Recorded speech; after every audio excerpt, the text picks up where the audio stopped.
Баршаңызға сәлем. Ұлыстың ұлы күні Наурыз мерекесімен шын жүректен құттықтаймын. Осы мейрамға қарсы сіздерге Наурыз көженің дайындалу әдісін көрсеткім келеді. Ол үшін видеоны соңына дейін қараңыздар. Қазанымызға салқын суымызды құйып, қазымызды, етімізді салып қайнатамыз. Қайнаған соң бетіндегі көбігін алып тастаймыз. Бетін жауып 2 сағаттай қайнатамыз.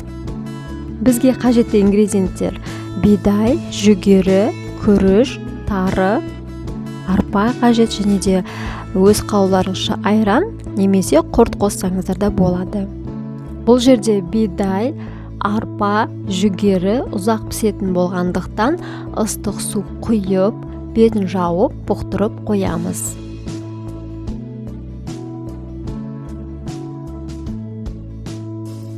Менің сорпамның тұзы аз болғандықтан кішкене тұз қосып жібердім. Біздің етіміз дайын. 2 сағаттан соң етімізді сүзіп аламыз.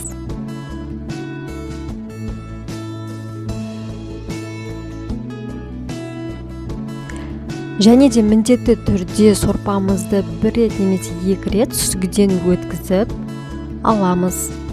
Содан соң бидайымызды, арпамызды, жүгерімізді салып 30 минуттай қайнатамыз.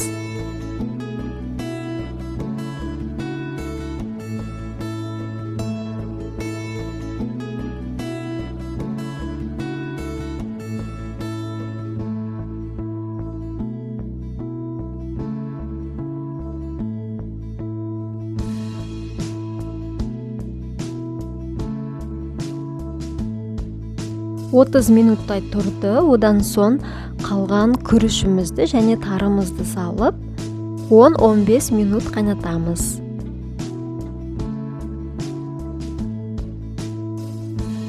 Ол аралықта біз етімізді, қазымызды турап аламыз.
Біздің сорпамыз дайын. Үстіне туралған етімізді салып, жақсылап араластырамыз.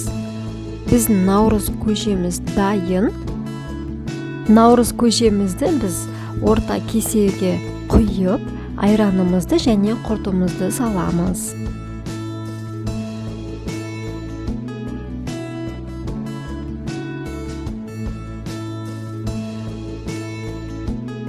Менде сорпаға қосылатын арнайы құрт қосамыз және де айранымызды қосып, жақсылап араластырамыз.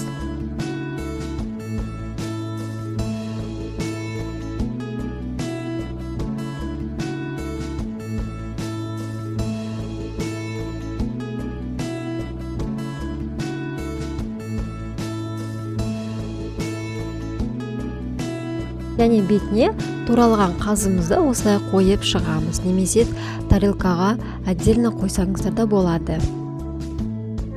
Мінекей достар, біздің наурыз көжеміз дайын болып шықты. Ұлыстың ұлы күні Наурыз мерекесі құтты болсын, тек жақсылық алып келсін, құт береке алып келсін деп тілейміз. Міндетті түрде дайындап көріңіздер, ал сіздерге ас болсын.